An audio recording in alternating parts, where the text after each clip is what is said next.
Caros amigos do Porto Gente, agradeço vocês por estar nos assistindo. Estamos iniciando agora mais um Web Summit, um congresso digital do nosso portal, uma grande iniciativa para discutir a competitividade dos portos das regiões Norte e Nordeste. Para quem não sabe, os portos do Norte e Nordeste têm uma localização geográfica muito privilegiada em relação à costa leste dos Estados Unidos e em relação à Europa e também ao continente africano. Hoje temos o prazer de receber e iniciaremos as nossas divulgações com o governador Flávio Dino, que está no segundo mandato aqui pelo Maranhão. Governador, muito obrigado. Eu gostaria que iniciasse dizendo como o Maranhão pode contribuir para aumentar a competitividade brasileira no transporte de cargas. Bom, prazer falar com todos vocês que estão nos acompanhando. Um trabalho muito importante é essa de análise da estrutura, das condições de operação dos portos brasileiros de um modo geral, muito particularmente com esse enfoque para o arco norte do país, no qual se destaca o Porto do Itaqui. E essa é a principal contribuição do Estado do Maranhão, na medida em que nós temos um modelo de delegação do governo federal para o Estado. Nós temos uma empresa estadual, que é a EMAP, a Empresa Maranhense de Administração Portuária, que gerencia o Porto do Itaqui, que se insere hoje entre os 5 maiores portos públicos do país e com uma trajetória sustentável, nítida, de crescimento, inclusive nesse ano de 2019. A EMAP é uma empresa hoje bem gerida, ajustada aos parâmetros normativos nacionais e internacionais, obtendo múltiplas certificações e prêmios em face da qualidade da sua gestão, reconhecida pelos operadores privados, com ganhos de eficiência, por exemplo, atinente à diminuição do tempo de espera dos navios, ampliação já neste ano em 20% das cargas movimentadas, razão pela qual eu posso afirmar a todos os internautas de que nós temos uma participação decisiva para que essa consolidação do Porto do Itaqui se reflita na economia não só do nosso estado, mas também de toda a área de influência do Porto do Itaqui, que abrange o Norte, o Nordeste e o Centro-Oeste. Além disso, temos uma relação de parceria, de entendimento permanente com os operadores privados. Nós temos, integrando o complexo portuário, vizinho ao Itaqui, 2 terminais privados, um da Alcoa, da Alumar, e o outro da Vale, compondo o maior complexo portuário do Brasil. Em cargas movimentadas, vamos chegar a 250 milhões de toneladas de cargas movimentadas mediante o somatório do nosso porto público com os 2 portos privados, e essa é a nossa contribuição, ajudar a que esse complexo logístico funcione bem. Governador, gostaria que falasse agora um pouco sobre a questão da competitividade dos terminais portuários do Maranhão no retroporto. Afinal, o porto não fica só à beira do cais, né? A operação portuária envolve todos os outros modais de transporte. E também a respeito dos futuros investimentos privados aqui na região, incluindo o terminal portuário de Alcântara. Nós temos um trabalho permanente de integração logística do complexo portuário do Maranhão com o restante do nosso estado, uma vez que esse complexo se situa bem ao norte do nosso território, na ilha de São Luís, na nossa capital. Então nós temos todo o estado do Maranhão, os estados vizinhos, a área de influência de atuação desses portos, e esse é um tema que permanentemente cuidamos para que esse complexo multimodal funcione de modo ajustado e nós tenhamos, inclusive, a consolidação do principal tesouro que esse complexo portuário oferece, que é a integração ferroviária, um traço distintivo em relação a outros portos situados nessa região do país, na medida em que nós temos, além de estradas, também 3 ferrovias, a ferrovia do Nordeste, que vai de São Luís a Teresina e depois ao restante do Nordeste, a ferrovia Carajás, e com a integração na cidade de Açailândia, a ferrovia Norte-Sul.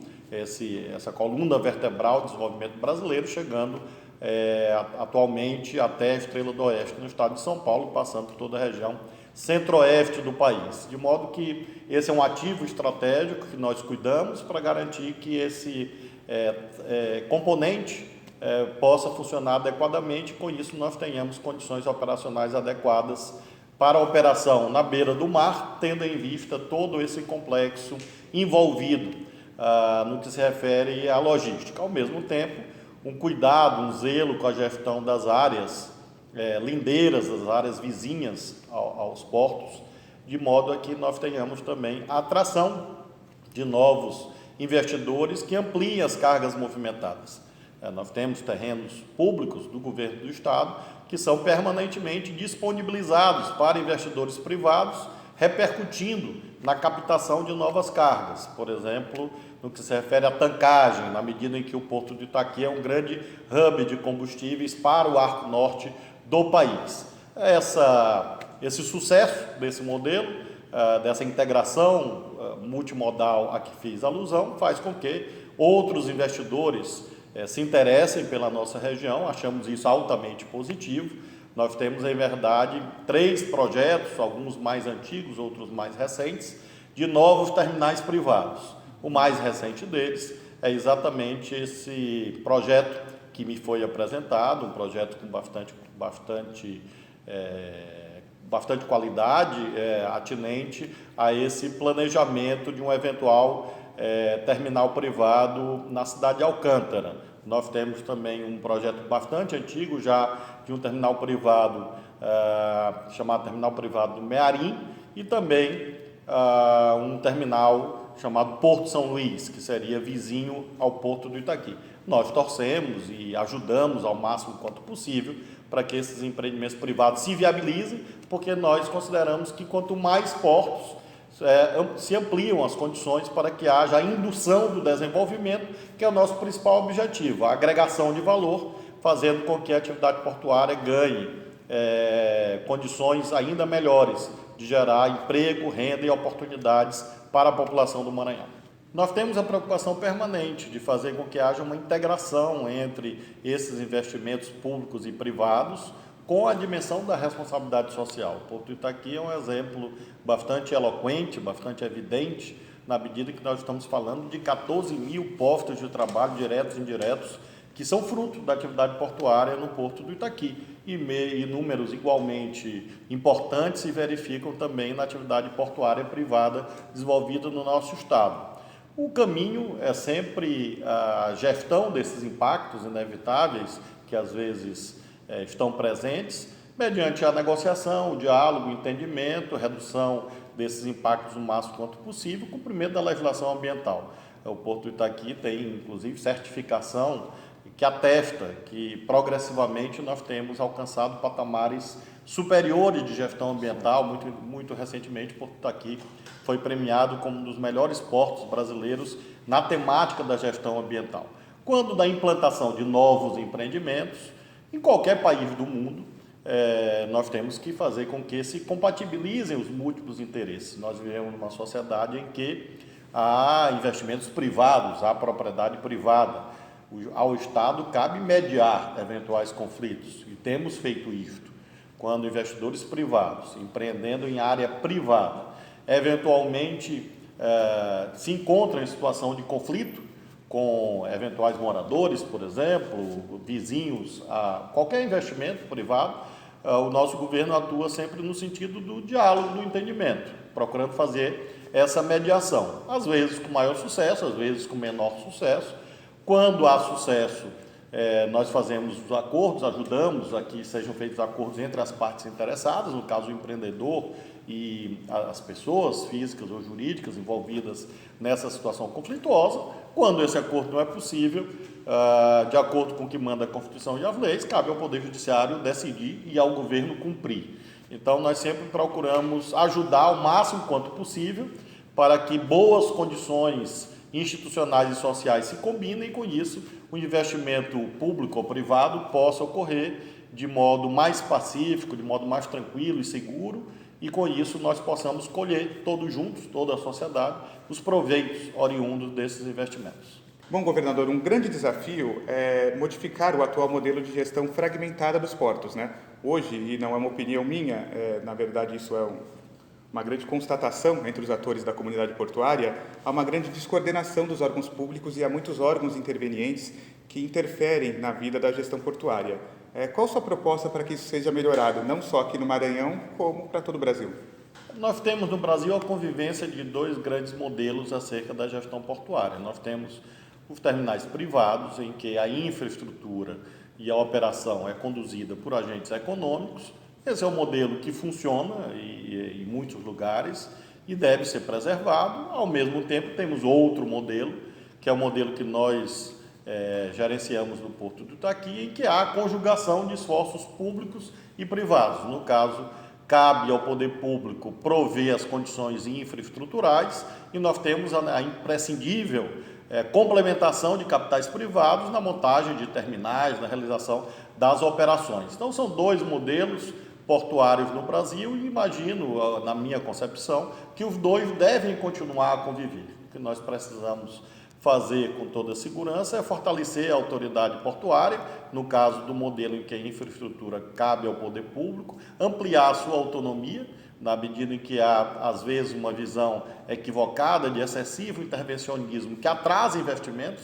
Nós temos situações em que, em razão desse cipoal normativo, regulatório, empreendedores privados aguardaram 2 ou 3 anos para realizar os seus investimentos, sendo que a autoridade portuária poderia muito rapidamente ter destravado as normas, as licenças e, com isso, obtido com maior velocidade o proveito social e econômico oriundo dessa atividade. Nós tínhamos o investidor, nós tínhamos a área dentro do Porto do Itaqui, na poligonal do Porto, e questões regulatórias, operacionais, administrativas, procedimentais, atrasaram por vários anos investimentos. Então, isso mostra que, a meu ver, é preciso corrigir isso, fortalecer a autoridade portuária e aumentar a sua autonomia.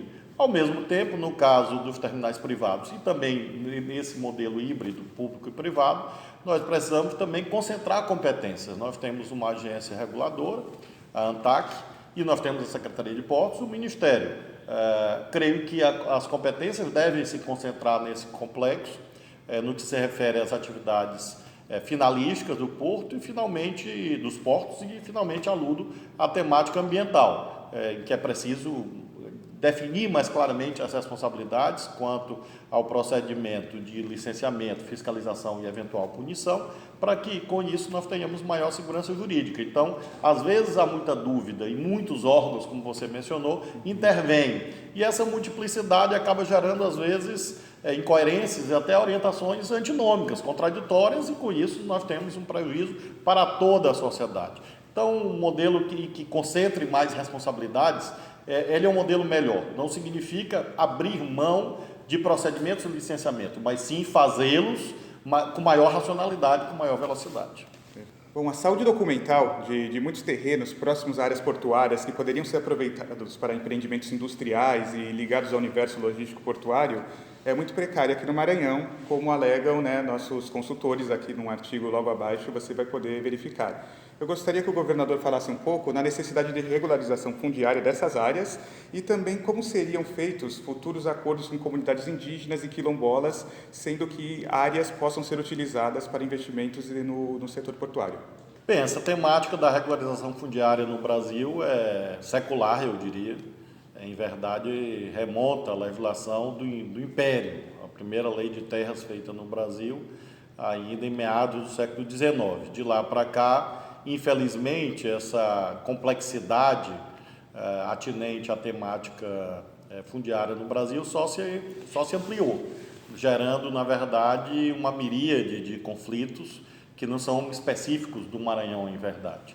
Nós temos estudos que mostram em profusão como há, infelizmente, ainda muito a caminhar no que se refere à definição plena quanto à titularidade pública ou privada de áreas que são utilizadas para múltiplas finalidades no Brasil, inclusive para finalidades econômicas, empresariais. No caso dos portos, evidentemente, há uma pertinência entre essa situação geral e determinadas situações específicas que se verificam.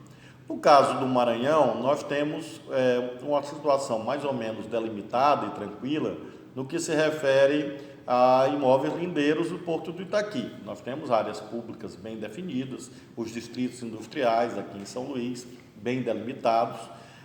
Nós temos algumas situações que fogem a essa regra geral. E aí o caminho, quando há, por exemplo, ocupações tradicionais, históricas, deve ser sempre o do bom senso. Nós temos situações em que mediações feitas pelo governo do Estado resultaram em que empreendimentos que iriam, a princípio, impactar centenas de famílias, na verdade, houve uma redução desse contingente e, com isso, se facilita o investimento. Às vezes, o projeto prevê que 500, 600, 800 famílias serão diretamente impactadas. Isso hoje é muito difícil de ser feito, de ser executado. Então, nós sempre orientamos, de um modo geral, os empreendedores privados a reduzirem esse impacto social, porque isso facilita a mediação que cabe ao governo e, eventualmente, ao próprio Poder Judiciário. Então, a linha do governo é sempre orientação no que se refere à elaboração dos projetos, utilizar as áreas em que não há dúvida documental. Quando eventualmente houver dúvida documental ou incongruência entre aquilo que o documento declara e a realidade fática, que acontece não só no nosso estado, mas em muitos lugares do Brasil e de outros países, aí o caminho de fato é essa negociação. Nós temos casos de muito sucesso em que essa mediação feita pelo próprio governo resultou na viabilização de empreendimentos privados. Quando o governo não consegue obter essa certeza documental, naturalmente cabe à Justiça, ao Poder Judiciário decidir, e aí o governo cumpre. Então é uma temática em evolução. Muito provavelmente não haverá um ponto ótimo no que se refere a essa trajetória de consolidação da certeza documental, da saúde documental, como você mencionou, em curto prazo. Na verdade, a saída é caso a caso, é ad hoc. A cada situação conflituosa, você busca compor o conflito e, com isso, viabilizar o andamento do investimento com a proteção dos direitos sociais das pessoas que sejam eventualmente atingidas pelo empreendimento. Bom, governador, para complementar esse papo tão importante aqui no Web Summit Arco Norte, que é fundamental para a gente debater nosso setor portuário, nosso setor de movimentação de cargas, gostaria de fazer uma provocação e perguntar para você, e deixar um recado aqui para os nossos acompanhantes, em termos de, até o final do seu mandato, o que você gostaria de deixar como legado, em termos de segurança jurídica, de obra, o que mais te incomoda e o que você pode se comprometer a entregar nesse restante do seu mandato? Em primeiro lugar, continuar o processo de consolidação do Porto do Itaqui. Realmente, quem conhece a situação portuária do país sabe que o Porto do Itaqui hoje tem uma situação muito melhor do que quando nós assumimos o governo, que se refere ao seu desempenho, à sua eficiência, o seu bom relacionamento com os investidores. Então, nós temos a continuidade desse processo, nós temos investimentos de mais de R$ 1 bilhão em curso na poligonal do Porto do Itaqui, abrangendo vários segmentos, várias cargas. Então, o primeiro ponto seria isto, concluir o que começamos, essas obras de ampliação de terminal de grãos, novos terminais, celulose, outros berços. Então, nós temos um processo, ampliação da tancagem, nós temos um processo em curso. Além disso, a qualificação daquela malha multimodal a que me referi no início, marcadamente, com toda a segurança, afirmo que vamos pavimentar uma estrada muito importante, um trecho de uma estrada muito importante, que é a MA-006, no sul do estado, que é uma região produtora de grãos, que são movimentados pelo Porto do Itaqui. É um projeto do nosso governo, que hoje tramita na esfera federal, aguardando uma votação no Congresso Nacional para a obtenção de uma operação de crédito com a CAF e com a NDB, para que nós tenhamos acesso aos recursos e, com isso, nós concluamos esse importante empreendimento. E eu tenho alguns sonhos, um deles, a Ferrovia de Integração do Centro-Oeste, a FICO, porque isso vai fazer com que o leste do Mato Grosso, predominantemente, tenha acesso à Ferrovia Norte-Sul, a Ferrovia Carajás, ao Porto do Itaqui. Com isso, nós tenhamos uma pluralização mais adequada das vias de acesso aos mercados internacionais no que se refere aos portos do Sul, Sudeste e do Arco Norte. A FICO complementa a Norte-Sul, a Carajás, e isso vai permitir que mesmo Santos e Paranaguá possam funcionar em melhores condições. Sem dúvida, isso é bom para o Brasil. Uma malha ferroviária integrada. Integrada, exatamente, porque isso vai abrir competitividade e isso é bom para todos, seja para os produtores, para os operadores, enfim. para os consumidores, para os adquirentes, para as trades. Então, é algo de interesse geral. Então, eu imagino que esse é um grande projeto para o Brasil. Não depende aí, no caso, do governo do Maranhão, diretamente, embora eu esteja colocando sempre como condicionante de um eventual processo de renovação de concessões de outras ferrovias, que ocorra esse investimento, porque interessa diretamente a economia do Maranhão e a economia do país, na medida em que o nosso Porto do Itaqui é, entre os grandes portos brasileiros, aquele melhor situado, como você mencionou bem no início, no acesso a grandes centros consumidores e produtores do mundo, marcadamente na Europa, na costa leste dos Estados Unidos, na África, mas também mediante acesso ao Canal do Panamá, à costa oeste dos Estados Unidos, ou por outras vias também ao Sudeste Asiático, na medida que nós estamos aqui pertinho do Canal do Panamá. O governador Flávio falou que alguns desses projetos não cabe execução pelo governo do Maranhão, mas é importante a gente conversar em conjunto com todos os estados brasileiros, né, como uma república federativa de fato, para que isso ocorra, né? Porque o planejamento logístico não pode ocorrer separadamente em cada estado. Isso não vai funcionar na prática, correto? Sim, isso é correto. Nós temos a participação do Maranhão hoje em 3 consórcios interestaduais de governadores. É o único estado que participa de 3 consórcios, e um deles que nós participamos é o consórcio Brasil Central, exatamente porque compreendemos que, além do Maranhão ser Amazônia e ser Nordeste simultaneamente, nós temos essa vinculação com o Centro-Oeste, na medida que nós temos tudo para sermos o porto do Centro-Oeste, sem prejuízo de outros, claro, mas o porto por excelência da região Centro-Oeste, grande produtora de alimentos para o mundo, é o Porto do Itaqui e esses portos privados que possam se instalar no Maranhão. Portanto, não tem função executiva, mas tem responsabilidade, Claro, sempre tem que haver cobrança, claro. né? E no que tem responsabilidade, é um tema que eu acompanho sempre, participo sempre, e tenho certeza que essas metas, aquelas que dependem do nosso governo, posso afiançar a todos que nos acompanham aqui, que serão cumpridas até o final do nosso mandato. E vamos continuar ajudando para que as outras esferas de governo e mesmo empreendedores privados consigam também executar suas metas. Certo, e justamente essa é uma das funções do Web Summit Arco Norte, que não só com os vídeos, né, que estamos gravando aqui no Maranhão e possivelmente em outros estados do Norte e Nordeste, disponibiliza artigos e convida toda a comunidade portuária, seja desde o empresário ao trabalhador do terminal portuário, a participar da sua opinião, trazer a responsabilidade também da política pública para si. Por isso eu agradeço muito sua participação, governador, e deixo à disposição aí um recado final para toda a comunidade que assiste ao Porto Gente. Acima de tudo, agradecimento a você, a toda a equipe que se deslocou até o nosso estado para acompanhar esse importante trabalho aqui executado, todos que acompanham o Web Summit Arco Norte, a Porto Gente, a equipe que faz esse trabalho cotidianamente de acompanhamento desse setor muito importante para a economia brasileira, e minha palavra também de agradecimento a toda a comunidade portuária do meu estado, muito especialmente, mas também de todo o país, trabalhadores, empreendedores que cumprem as suas missões, as suas funções cotidianamente, com muito talento, muita competência, muita dedicação, muita seriedade, porque os portos são vetores fundamentais para que nós tenhamos um país grande, forte e justo, como nós desejamos. Muito obrigado. Obrigado. Gente, participem, a responsabilidade é de todos. Até a próxima.